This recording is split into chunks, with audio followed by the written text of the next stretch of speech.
What's up, America? How you doing today? All right. I've been meaning to watch this. I want to check out this meeting with Zohran, Mamdani, and Trump. And I think it's going to be a pretty good one. Pop me down to that right corner again. Thank you, YouTube. Let's send this sucker here. All right. And let's see what this is all about. Let's dive right in. Having a strong and very safe New York, and congratulations, Mr. Mayor. Thank you, Mr. President. Thank you. Wow. I appreciate it. Please. I appreciated the meeting with the president, and as he said, it was a productive meeting focused on a place of shared admiration and love, which is New York City. Yes. And the need to deliver affordability to New Yorkers, the 8.5 million people who Amen. call our city their home, who are struggling to afford life in the most expensive city in the United States of America. True. We spoke about rent, we spoke about groceries, we spoke about utilities, we spoke about the different ways in which people are being pushed out, and I appreciated the time with the president. I appreciated the conversation. I look forward to working together to deliver that affordability for New Yorkers. About time. Thank you very much. Any questions, please? President Trump, Stephen Nelson from the New York Post. I've got a question for you and then also one for Mayor-elect. Sure. For you, you referred to Mr. Mamdani as a communist. Can you describe why you feel that way? And also, will you do anything to stop him from arresting? There's no way he answers calling him a communist. He's just going to blow over it and be like, yeah, whatever, who gives a fuck, right? Prime Minister Netanyahu if he visits New York? Well, we didn't discuss your second part of the question, and on your first part, I mean, he's got views that are a little out there, but who knows? I mean, we're going to see what works, or he's going to change also. We all change. I changed a lot. From when I first came to office. It's now quite a while ago. It's quite a while. My first term was great. We had the greatest economy in the history of our country. We're doing even better now. We're doing much better now than we did even the first term. And I can tell you some of my views have changed. And we had discussions on some things. I'm not going to discuss what they were, but that I feel very confident that he can do a very good job. I think he is going to surprise some conservative people, actually. And some very liberal people he won't surprise them because they already like him. Mr. Mamdani, it sounds like you had a productive discussion, but just days ago you referred to President Trump as a despot who betrayed the country. You said you would be his worst nightmare and accused him of having a fascist agenda. Are you planning to retract any of these remarks in order to improve your relationship? I think both President Trump and I, we are very clear about our positions and our views, and what I really appreciate about the president is that the meeting that we had focused not on places of disagreement, which there are many, and also focused on the shared purpose that we have in serving New Yorkers. There we go. That's what I really want to hear from Zohran. Like, these guys have plenty to disagree on. It's time that we come together and decide, okay, here's the things that we do agree on. Let's just get these things done. It's where like a lot of the like far left and far right can come together just to defeat the middle. Like there's a huge opportunity here where we can just clean house, make sure that certain things are taken care of, and stop this bullshit back and forth bickering in the middle, and actually get some stuff done. I really appreciate that. Good answer. And frankly, that is something that could transform the lives of the 8.5 million people who are currently struggling under a cost of living crisis, with 1 in 4 living in poverty. And the meeting came back again and again to what it could look like to lift those New Yorkers out of struggle and start to deliver them a city that they could do more than just struggle to afford it, but actually start to live in it. Right. And I've been called much worse than a despot, so it's not that insulting. I think he'll change his mind after we get to working together. Yes, please. Mr. President, Matthew Mashhad from MTV Lebanon. Good. I would like to ask you a question about the Middle East regarding Sure. you said that Hezbollah in Lebanon is not in a good position. And Lebanon now is the final unresolved after Gaza and Syria. Given your assessment, like what do you say for the Lebanese today? It's the independent state in Lebanon. And what is your next move to push toward disarmament? Sure. Well, we are pushing for total disarmament of Hamas and, frankly, everybody else. Yeah, Hamas has got to go. The people of Palestine need to be free. The Jewish state needs to calm down. And the only way to make that happen is to get rid of Hamas. Hamas has got to go from the inside out. There's no room for them. They're destroying the Palestinians' lives and just making the Jewish state. Um, they're putting them in a weird position where they have to do something, but nobody seems happy with anything that they try to do. So yeah, it's got to stop. Hamas has got to go.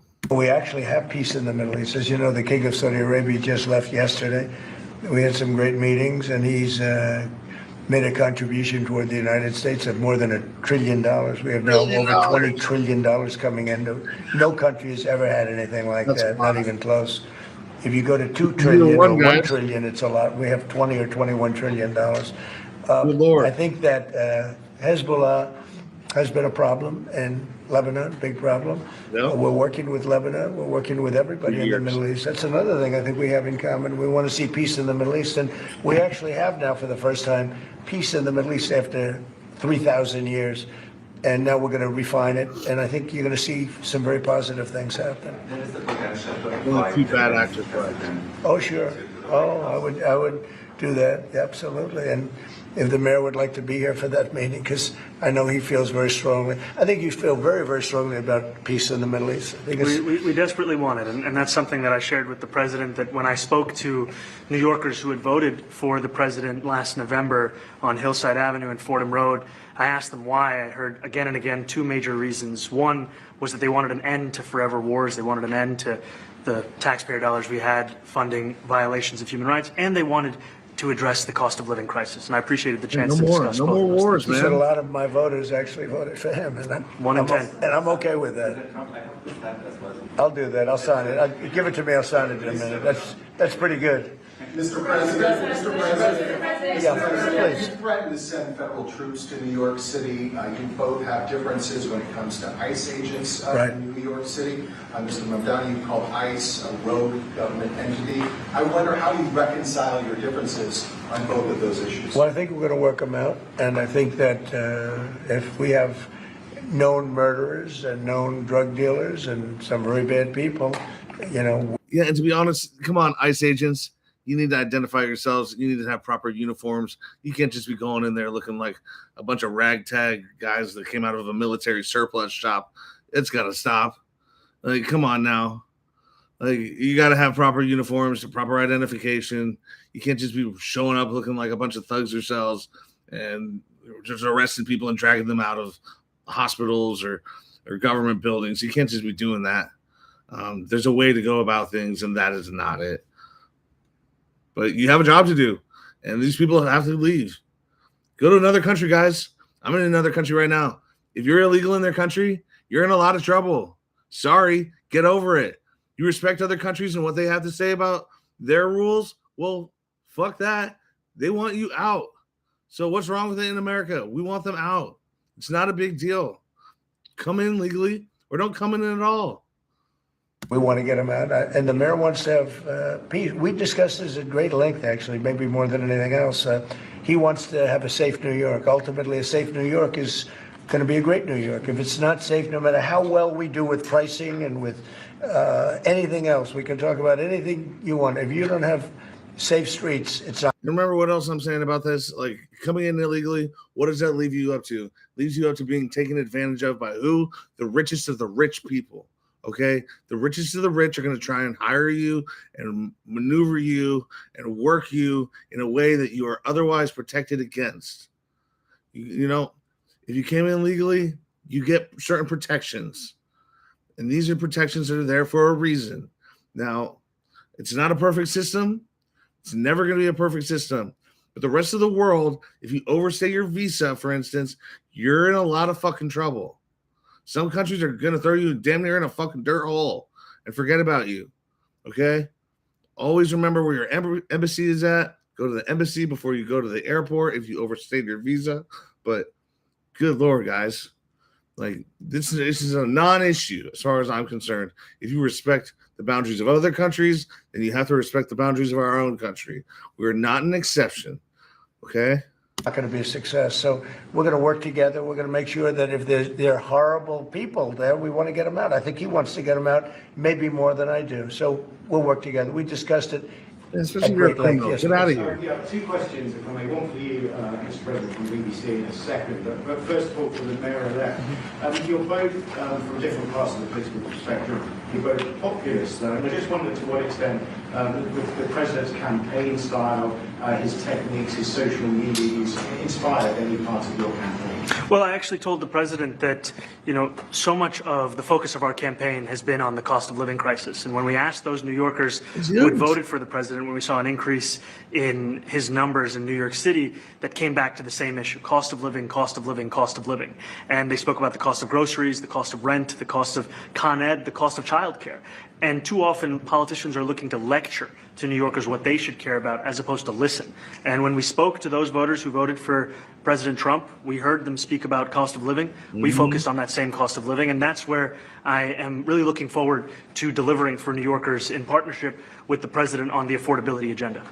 And I think we have to work a little bit. We talked about Con Edison. We have to work a little bit on getting the prices because, we've gotten fuel prices way down, but it hasn't shown up in Con Edison. And we're going to have to talk to them. If we're sending them fuel at a much lower price than it was a year ago, which is true, we have to get Con Edison to start lowering the rates. Absolutely. And if I may, last week you told me you were pushing ahead with your plans to sue BBC for up to $5 billion. You were going to speak to Prime Minister Starmer as well. Any progress or any updates on those issues? Well, we get along very well with the Prime Minister. We made a deal.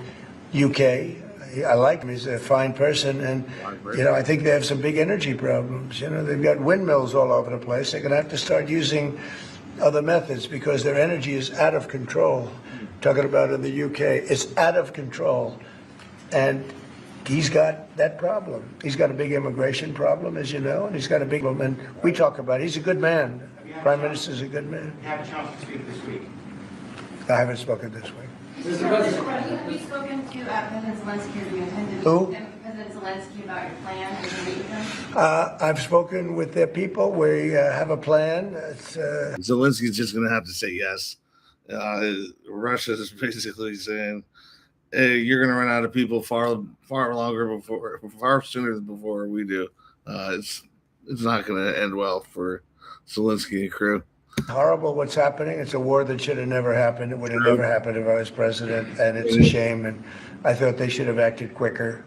But it's a cold winter, and a lot of the you talk about utilities, but a lot of the big energy producing plants have been under attack, to put it mildly, to put it nicely. We have a way of getting peace, or we think we have a way of getting peace. He's going to have to approve it. Just so sad, so many people. Last month they lost 25,000 soldiers. That's a lot of people, man. We haven't seen anything like this since the Second World War. And they're averaging 6,000 or 7,000 a week between the two of them. They got to stop this war. And it goes on and on. And it's an entire generation. I think they're getting reasonably close. But I don't want to predict. I would have said that would have been one of my early ones. I did 8 peace deals of countries, including in India, Pakistan. You could even go, in fact, they're coming here in a week or two, go to the Congo and Rwanda. That was 10 million people dead, and we worked something out on that. But so many, and the one I thought would have been, for me, because I have a very good relationship with President Putin, I thought that would have been maybe quicker, but it does take 2 to tango. And now you just see all the death. And it doesn't affect us other than the fact that we don't want to see all those people that really, it's on the other side of the ocean. It's a war that should have never happened. It did happen. I blame the person also sitting right behind this desk. This is a war that should have never happened, and it wouldn't have happened if I were president. But we're trying to save a lot of lives. They're losing 25, think of that, 25,000 lives over the last short period of time. That's Ukrainian and Russian. And it's a shame. What happens if President? I want to ask the mayor-elect about a House resolution just passed overwhelmingly to condemn socialism, including with 86 Democrats, all of House Dem leadership, and the minority leader, Hakeem Jeffries, despite his endorsement of you. What's your reaction to that? I have to be honest with you, I focused very little on resolutions. Frankly, I've been focusing. Condemn socialism. I understand. I think the focus is on the work at hand. I can tell you I am someone who is a democratic socialist. I've been very open about that. And to say we're not already in a democratic socialist system. Hello, guys. Social security. The fuck do you think social security is? That's a social idea. Come on now. We live in a socialist society already to an extent. This is how far do you want to push it? All right. It's a capitalist socialist system, and it's required to keep the machine running day by day, minute by minute. And I know there might be differences about ideology, but the place of agreement is the work that needs to be done to make New York City affordable. That's what I look forward to. And I want to clarify your answer to Stephen Nelson. He asked about your comment calling the president a fascist, and your answer was, both President Trump and I have been clear about our positions and our views. Are you affirming that you think President Trump is a fascist? I've spoken about... That's okay, you can just say yes. Okay, So. all right. Okay. It's easier. It's easier than explaining it. I don't mind. And Mr. President, I wanted to ask you also about... Trump, it's easier if you just say yes. Just let him do it. Just say yes. She's baiting you with some bullshit. Just say yes. Move on, Zohran. You're good. It's like, you know what? Okay. Yeah. Oh, he's a young politician. Learn from Trump. He's the best at it. Just take his lead. You're right. Yeah, like the way he looked at it. He's like, okay, yeah. Like, you're right. Oh, that's too good. This Ukraine plan. Yeah. President Zelensky said today that his country would risk either giving up a partner or giving up its dignity. There's been criticism that this deal... You mean he doesn't like it? It's unclear. He was sort of... Well, tenuous. he'll have to like it. And if he doesn't like it, then, they should just keep fighting, I guess, The suggestion that he made, though, was that if he doesn't accept it, that the U.S. would pull back its support for Ukraine. Is that... Well, at some point, he's going to have to accept something. He hasn't accepted. You remember right in the Oval Office not so long ago, I said, you don't have the cards. Don't forget, I inherited this war. This war never would have happened. I inherited this war. And I thought he should have made a deal a year ago, 2 years ago. The ultimate deal would have been if it never started. That would have been the good deal. That could have been done too if you had the right president, but you didn't have the right president. Mr. President, cost of living is something that you and Mr. Mamdani seem to agree on. Right. Democrats have run New York City for a long time, Mr. Mamdani. Do you see Democrat policy specifically as being a problem? And I'd like that to be a question that both of you could answer in New York City. Look, I think that there are many things in our city where we have to own the responsibility of it, things that existed long before the president was the president. And those are also part of the message of our campaign, was to take on a broken politics of the past. Right. And I ran against a number of candidates who represented different versions of that past. And what we found time and again is that working people were left behind in the politics of our city. And what we're looking to do is put those people right back at the heart of our politics, right, so that we don't have a situation where we're in the wealthiest city in the history of the world, and yet 1 in 5 can't even afford $2.90 for a Metro card. Right. Mr. President, We had some busy. interesting conversation, and some of his ideas really are the same ideas that I have. But a big thing on cost, the new word is affordability. Another word is just groceries. It's sort of an old-fashioned word, but it's very accurate. And they're coming down. They're coming down. They were, we had, both of us, we had the highest inflation in the history of our country the last 4 years under the Biden administration, and we've got inflation down now to a normal number. It's going to go even a little bit lower than that. Katie, do you have something? Now, companies are gouging. Often talks about New York City being covered by international law, that they will follow international law. Doesn't often talk about the U.S. Constitution. What is your response to that? Well, I don't know what you're referring to in terms of it can be covered by international law, local law. It's covered by a lot of laws, but it's covered by U.S. law. Are you referring to anything in particular? He just says that they're a city that endorses and enforces international law. Is that at odds with? No, I don't know. Would you want to respond to? Yeah, I think what I've shared with the president is our desire to not only follow the laws of our own city, laws that protect New Yorkers, but also a desire for consistency in our politics across the board. And that's something that we've talked about and something that I know many New Yorkers want. We work with ICE. We work with ICE. We discussed ICE and New York City, and I spoke about how the laws that we have in New York City allow for New York City government to speak to the federal administration for about 170 serious crimes.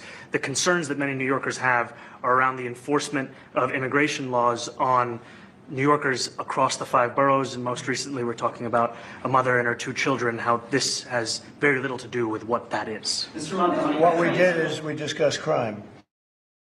ICE per se, we discussed crime, and he doesn't want to see crime, and I don't want to see crime, and I have. So you're gonna get rid of crime. That we're not going to get along on that issue. You guys are He going wants to tag team it. And he said some things that were very interesting, Have some very planning, interesting guys. as to housing construction, and he wants to see houses go up. He wants to see a lot of houses created, a lot of apartments built, etc. And you know, we actually people would be shocked, but I want to see the same thing. Mr. Mamdani, anti-Israel protesters. Jack. Mr. I want to know one of the policies as well that Mayor-elect Mamdani talked a number of times about on the campaign was shifting the tax burden for property taxes from what he called minority communities to white-based communities and putting more taxes on white people. I also noticed that in your acceptance speech you didn't mention anything about America or Christians or white people in general, and so I didn't know if that was one of the policies that you guys had spoken about. We focused on affordability. We focused on the cost of living crisis. What I will say is that I am very much interested in property tax reform, because what we see right now in New York City is a system that is so inequitable that it can't even stand up in court. And the president and I spoke about the importance of not only building more housing, but also making sure that regulation of housing is something that is manageable to actually get through and not the cause of yet another weight that we see in But our to be city. clear, you're continuing this idea of race-based property taxes. No. What you said. No, the use of the term was a description of neighborhoods, not a description of intent. So you intend to tax the whiter neighborhoods more? No, we intend to create a fair property tax system because we want a New York City that is not only fair and equitable, but also one that every New Yorker can afford. Mr. Mamdani, anti-Israel protesters. I like it. Please go. Mr. Mamdani, anti-Israel protesters just targeted a synagogue in New York. Are you concerned about Jewish New Yorkers feeling welcome and safe in the city? And President Trump, you threatened to cut off federal funding to New York City. What policies would prompt you to do that? Would that be city-run grocery stores? Would it be something else? Well, I think if we didn't get along, whether it's cut off or just make it a little bit difficult or not give as much, we want to see, I use the term, we don't want good money going after bad. And we don't want that to happen. I don't think that's going to happen. I did say that, subject to what policies are being set. We had a meeting today that actually surprised me. He wants to see no crime. He wants to see housing being built. He wants to see rents coming down, all things that I agree with. Right. Now, we may disagree how we get there. The rent coming down, I think one of the things I really gleaned very much today, he'd like to see him come down ideally by building a lot of additional housing. Yeah. That's the ultimate way. He agrees with that, and so do I. But if I read the newspapers and the stories, I don't hear that. But I heard him say it today, and I think that's a very positive step. No, I don't expect. I expect to be helping him, not hurting him. A big help, because I want New York City to be great. Look, I love New York City. It's where I come from. I spent a lot of years there. Now I'm right here. We took a big setback with the mayor that we had, Dave de Blasio. I thought it was a tremendous setback for the city. I think this mayor can do some things that are going to be really great. Mr. President, Yeah, okay, how about you? Go ahead, please. You're a billionaire. You have a different address nowadays than you used to, but you used to call New York City home. Would you feel comfortable living in New York City under a Mamdani administration? Yeah, I would. I really would, especially after the meeting. Absolutely. What makes you comfortable? We agree on a lot more than I would have thought. I think I want him to do a great job, and we'll help him do a great job. He may have different views, but in many ways, we were discussing when Bernie Sanders was out of the race, I picked up a lot of his votes, and people had no idea, because he was strong on not getting ripped off in trade and lots of the things that I've practiced and been very successful on, tariffs, a lot of things. Bernie Sanders and I agreed on much more than people thought, and when he was put out of the race, I think quite unfairly, if you want to know the truth, many of the Bernie Sanders voters voted for me. And I felt very comfortable, frankly, in seeing that and saying that. And, you know, it just turned out to be a statistical truth. But no, I feel very comfortable. I would feel very, very comfortable being in New York, and I think much more so after the meeting. Yes, please. Thank you, Mr. President. I have a question for you, but a very quick one for the mayor. Why did you fly here? Aren't trains greener? I will use every form of transit, and I want to make sure that they're all affordable in New York City, and that's why making buses fast and free is a centerpiece of our campaign. There is a bus that goes. Well, but I know, but if he flew, that's a lot quicker too. You know, I mean, he's working very hard. For him to be, that's a very long drive. I'll stick up for you. You know, the plane takes you 30 minutes and driving takes you a And long Mr. time. President, I was wondering if you could clear up some confusion around a Washington Post report. There was this explosive report that the Coast Guard is no longer going to characterize swastikas and nooses as hate symbols. DHS called that a lie and fake news. Can you clear up? I don't know anything about it. When was this written? I think yesterday. Well, look, the Coast Guard's an incredible group of people. I know them very well. We just ordered a lot of new Coast Guard cutters, beautiful, the most magnificent ship. They look like yachts with lots of guns on them. So I don't know. I haven't seen any report like that, but certainly we want them to remain a great force, and they are. I would like to ask Mr. Mamdani, you've accused the U.S. government of committing genocide in Gaza while President Trump was working on peace. Why that? I've spoken about the Israeli government committing genocide, and I've spoken about our government funding it. And I shared with the president in our meeting about the concern that many New Yorkers have of wanting their tax dollars to go towards the benefit of New Yorkers and their ability to afford basic dignity. And what we see right now is we're in the 9th consecutive year of more than 100,000 school children being homeless in our city. And there's a desperate need not only for the following of human rights, but also the following through on the promises we've made New Yorkers. And I appreciated the meeting we had and the work that we can do. Do you agree that President Trump did do a peace and work hard to make the peace? Because he worked hard to do the peace in the Middle East and everywhere. Do you agree with that? I appreciate all efforts towards peace, and I shared with President Trump that when I spoke to Trump voters on Hillside Avenue, including one of whom was a pharmacist that spoke about how President Trump's father actually went to that pharmacy not too far from Jamaica Estates, that people were tired of seeing our tax dollars fund endless wars. And I also believe that we have to follow through on the international human rights, and I know that still today those are being violated, and that continues to be work that has to be done no matter where we're speaking of. Mr. President, thank you, Mr. President. Do you view the mayor-elect as the true leader of the Democrat Party? And do you think Leader Schumer's and Leader Jeffries, have to follow his lead? Well, look, I hope they have great leaders. This is a man that right now I think is focused on New York City. I really think he has a chance to do a great job. We're going to help him, but I really think he has a chance to do a great job. But I'll let you answer that. You consider yourself the leader of the Democrats. I think it's more appropriate for him. I consider myself the next mayor of New York City, and I keep my horizons firmly on New York City, and I appreciate the meeting with the president, which focused again on the 5 boroughs and whether New Yorkers could afford to live there. Excellent. By the way, being the mayor of New York City is a big deal. Absolutely. I always said, one of the things I would love to be someday is the mayor of New York City. Being the mayor of New York, and especially now, because I think you're at really a turning point, one way or the other. It can go great, or it can go in a different direction. And I think you really have a chance to make it great. I appreciate what you're saying. Mr. President, you say you love New York City. Mr. Mamdani, does New York City love President Trump? New York City loves a future that is affordable. And I can tell you that there were more New Yorkers who voted for President Trump in the most recent presidential election because of that focus on cost of living. And I'm looking forward to working together to deliver on that affordability agenda. I got a lot of votes. One more. Go ahead. 1 or 2 more. Go ahead. I tell you, the press has eaten this thing up.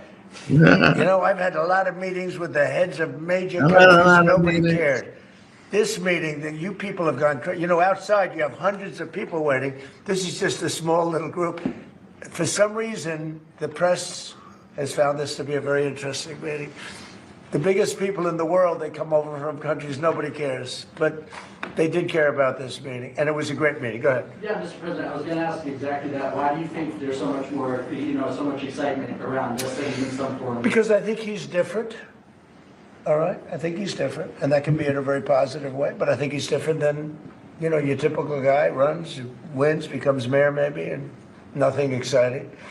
Because he has a chance to really do something great for New York. New York is at a very critical point, and he does need the help of the federal government to really succeed, and we're going to be helping him. But he's different than, you know, your average candidate. He came out of nowhere. I said he has a great campaign manager standing over there. He came out of nowhere. What'd you start off at 1 or 2? And then I watched. I said, who is this guy? He was at 1, then he was at 3, then he was at 5, then he was at 9. Then he went up to 17. I said, that's going to have a little bit of trust there, right? And then all of a sudden he wins a primary that nobody expected he was going to win. It's a great, Amen, man.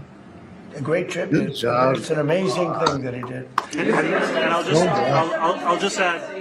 Oh, sorry, I'll just add one thing to what the president said. Is one thing I also appreciated is in our meeting to appreciate a portrait of FDR and the incredible work that was done with the New Deal, and also in thinking about what it can look like when the federal government and New York City government work together to deliver on affordability. It can be transformative.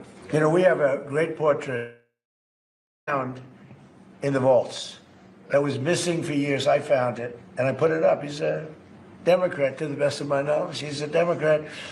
And when the mayor saw that portrait, he said, "Sir, do you mind if I have a picture taken by that portrait?" It's an amazing portrait. I hope the picture comes out good. But it's an amazing portrait in the cabinet room. So he's a big fan of the New Deal, I guess, and of FDR. Yes, ma'am. Thank you, Mr. President. You said that you both spoke about crime. Yeah. There are many police officers set to come off the rolls at the end of this year in New York City. Are you going to allow those police to be replaced with police officers, actual cops? And are you going to require that that happens? Would there be some consequences? Well, I hope it happens, but again, that's going to be ultimately the mayor's decision. What's your answer? Is that I look forward to delivering public safety with the NYPD, and I've said over the course of our campaign that we have the number of police officers today. They are the ones that's budgeted about 35,000 headcount. And I think the key thing is that we have to make it easier for police to focus on police work, not ask them to respond to 200,000 mental health calls a year. So is that a reduction from what you're at right now? Are you committing to maintaining the same level of cops? I've committed over the course of the campaign to maintain the 35,000. That's the headcount that we had through the campaign. And not replace them with caseworkers, social workers? No, I've said that's the headcount that we want. What we need to do is make sure they can focus on serious crime. And he just retained a great police commissioner, I believe, right? Yes, we did. Commissioner Fish. If the newspapers are correct. That one they're correct about. He retained, I think, somebody that is she's a good friend of some of the people in my family, of Ivanka, and they say she's really good, really competent, and he just retained her, so that's a good sign. Are there still topics that you see that you're disagreeing on in the future, and do you think you'll have more meetings like this? There will be topics that we disagree on. I think we'll probably come to a conclusion.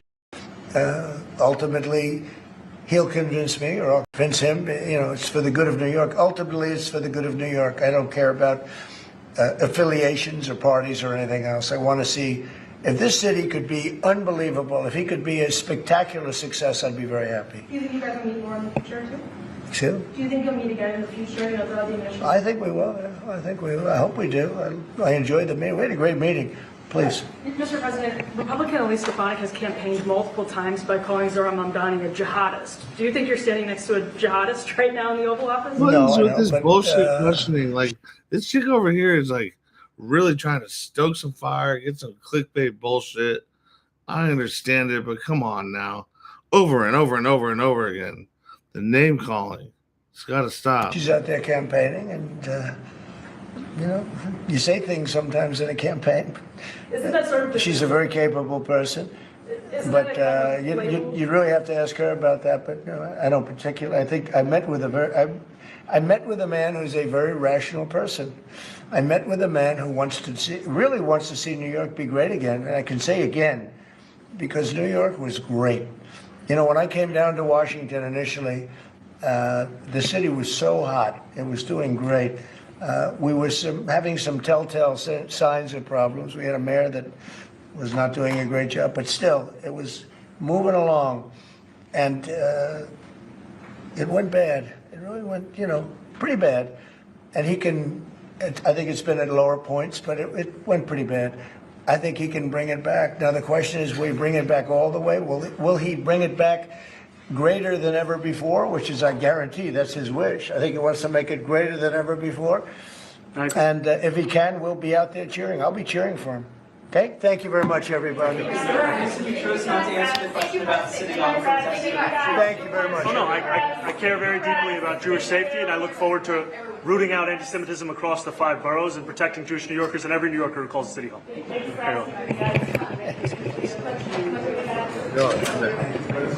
Nicely prepared. Hold on. Right. I'm glad he snuck that in before everybody was out of the room. Well, that was pretty good, guys. Hope you liked it. You know, I really wanted to watch that. I had a few things to throw in here and there. I see good things coming from New York. Zohran Mamdani he's young, he's fierce, he's got a good head on his shoulders, and now he has Trump by his side.